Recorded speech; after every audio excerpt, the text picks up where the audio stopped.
নমস্কার বন্ধুরা, কেমন আছেন সবাই? আশা করি ভালো আছেন। আজ আমি বানাবো ফুল চিংড়ির বড়া।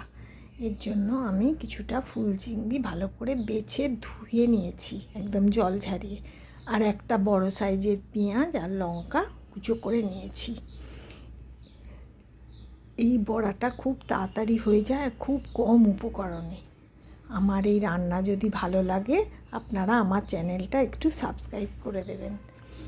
এই ফুল চিংড়ির মধ্যে আমি কুচো পেঁয়াজ আর লঙ্কাটা দিয়ে দিলাম, আর দেব হলুদ, নুন আর বেসন দিয়ে ভালো করে মেখে নেব।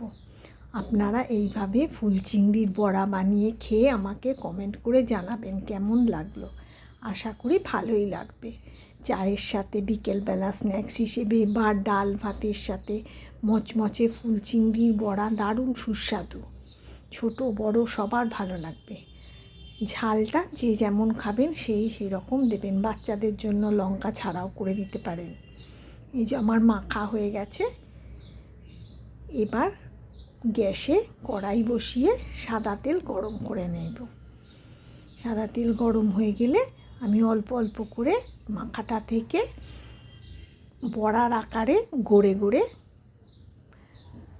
তেলের মধ্যে দিয়ে এপিট ওপিট করে লাল লাল করে ভেজে নিলেই আমার বড়া একদম খাওয়ার জন্য রেডি। এই যে বড়াগুলো আমি একে একে দিয়ে দিলাম।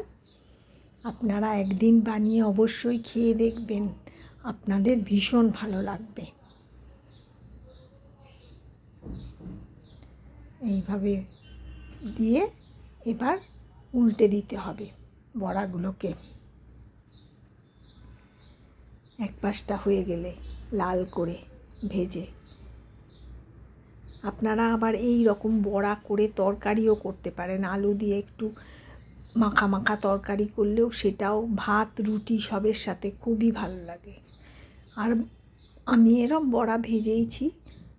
মচমচে বড়া ভাজা চিংড়ির ভীষণ ভালো লাগে। এই যে আমার বড়া একদম রেডি। সস দিয়েও খেতে পারেন।